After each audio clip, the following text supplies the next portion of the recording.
الحمد لله نحمده ونستعينه ونستغفره ونؤمن به ونتوكل عليه ونعوذ بالله من شرور أنفسنا ومن سيئات أعمالنا من يهده الله فلا مضل له ومن يضلله فلا هادي له ونشهد أن لا إله إلا الله وحده لا شريك له ونشهد أن سيدنا ومولانا محمدا عبده ورسوله أما بعد قال النبي صلى الله عليه وسلم من أحب أن يبسط له في رزقه وينسأ له في أثره فليصل رحمه متفق عليه. Remercions Allah wa ta'ala, le clément, le miséricordieux, qui nous a donné le tawfiq de venir quelques instants avant le khutbah et la salat al-Jum'ah pour parler et écouter ces paroles sacrées, les paroles de notre bien-aimé prophète Muhammad Mustafa sallallahu alayhi wa sallam. On vient de réciter devant vous un hadith du prophète sallallahu alayhi wa sallam rapporté par Anas radiyallahu ta'ala anhu qui dit dans ce sens que le prophète sallallahu alayhi wa sallam a affirmé Man ahabba, celui qui aimerait et celui qui voudrait ayyubsata lahu fi rizqihi, qu'Allah tabaraka wa ta'ala lui accorde la prospérité dans sa subsistance. C'est-à-dire qu'Allah tabaraka wa ta'ala met la baraka, la bénédiction dans ses ressources financières, dans son travail, etc. Première chose, celui qui aimerait avoir la prospérité matérielle. Deuxièmement, le prophète sallallahu alayhi wa sallam dit dans ce sens, celui qui aimerait ayyunsa'a lahu fi atharihi, qu'Allah tabaraka wa ta'ala lui accorde la longévité.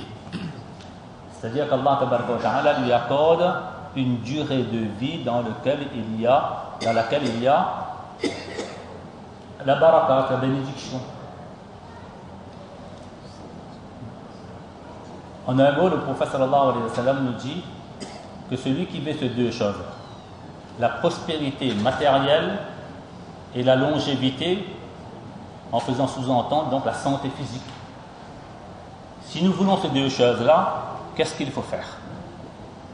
Eh bien, il y a une action sublime vers laquelle le prophète sallallahu alayhi wa sallam attire notre attention, c'est falyasil rahimahu, de garder des bonnes relations avec sa famille.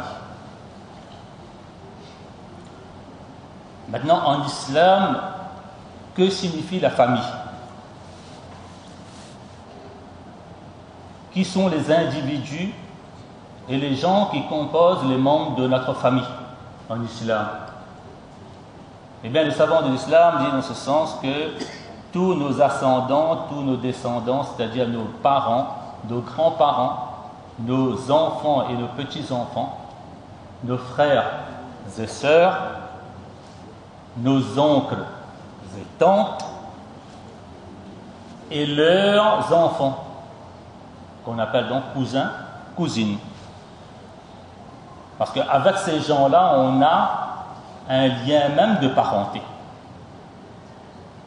Et la famille, dans l'islam, c'est aussi les gens avec qui on a un lien d'alliance. Par exemple, notre femme fait partie des membres de notre famille. De même, nos beaux-parents, parce qu'on a un lien d'alliance avec eux, ça fait partie donc membres de notre famille, et ainsi que les beaux-frères. Mais le prophète sallallahu alayhi wa sallam dit dans ce hadith, qui est vraiment très petit, mais très riche en signification, que si nous voulons ces deux choses-là, la prospérité matérielle, en pleine crise mondiale, crise économique, cette action vers laquelle le prophète sallallahu alayhi wa sallam attire notre attention, eh bien c'est le bienvenu pour chacun d'entre nous. Si on veut la bénédiction matérielle, on veut la prospérité financière, et si on veut la longévité, c'est-à-dire avoir une bonne santé physique, eh bien, garde des bonnes relations avec les membres de ta famille, nous dit Rasulullah sallallahu alayhi wa sallam. Disons, ce n'est pas quelque chose d'extraordinaire que le prophète sallallahu alayhi wa sallam nous demande, des choses simples, mais parfois qu'on oublie. Aujourd'hui, on aimerait rappeler cela parce que le rappel, nous dit le Coran, فَذَكِّرْ فَإِنَّ الذِّكْرَى تَنْفَعُ الْمُؤْمِنِينَ. Parce que le rappel est toujours profitable aux croyants, toujours bénéfique donc aux musulmans. Parce que si on ne savait pas les bienfaits qu'il y a en gardant de bonnes relations avec les membres de notre famille, bien si on ne savait pas les méfaits qu'il y a en rompant toute relation avec les membres de notre famille, on saura. Eh bien, si on savait, mais on a oublié, on va se rafraîchir la mémoire, Inch'Allah. Mais si on connaissait, on n'avait pas oublié, mais seulement on n'avait pas pris conscience, mais on espère qu'aujourd'hui, on va prendre conscience, Inch'Allah.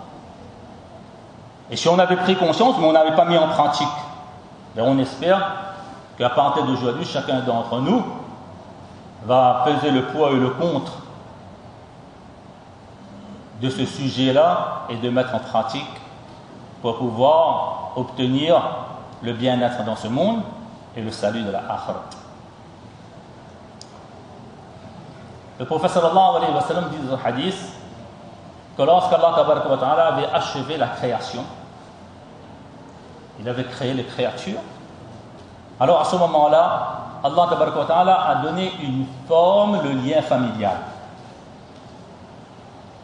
Et le lien familial s'est agrippé et s'est cramponné bihaqwayi rahman, de la hanche du tout miséricordieux, c'est-à-dire d'Allah subhanahu wa ta'ala, au niveau de la ceinture. Bien sûr, on ne va pas comparer ce qui est incomparable. Allah tabaraka wa ta'ala, il est incomparable. La hanche d'Allah tabaraka wa ta'ala n'a aucune comparaison avec notre hanche, la nôtre.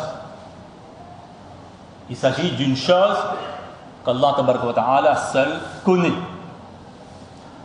Mais les savants de l'islam disent en ce sens que lorsque le lien familial qui avait une forme concrète s'est agrippé au niveau de la ceinture d'Allah tabaraka wa ta'ala, eh bien cela est une expression pour faire comprendre que lorsqu'une personne il a besoin de déposer une requête devant quelqu'un, il a besoin de demander de l'aide à quelqu'un, c'est de cette façon qu'un arabe avait l'habitude d'agir. Ce geste-là voulait dire fort, voilà, je te demande une aide spéciale, particulière. Eh bien, c'est ce qu'a fait le lien familial lorsqu'il a été créé. Et Allah tabaraka wa ta'ala lui a dit en ce sens, qu'est-ce que tu fais là?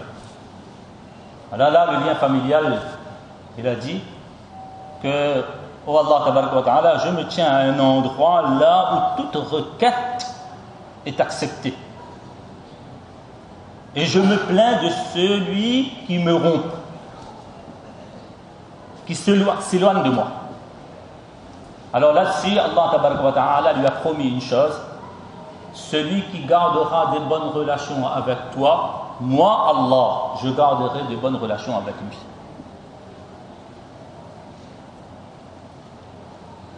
Et la suite aussi est grave.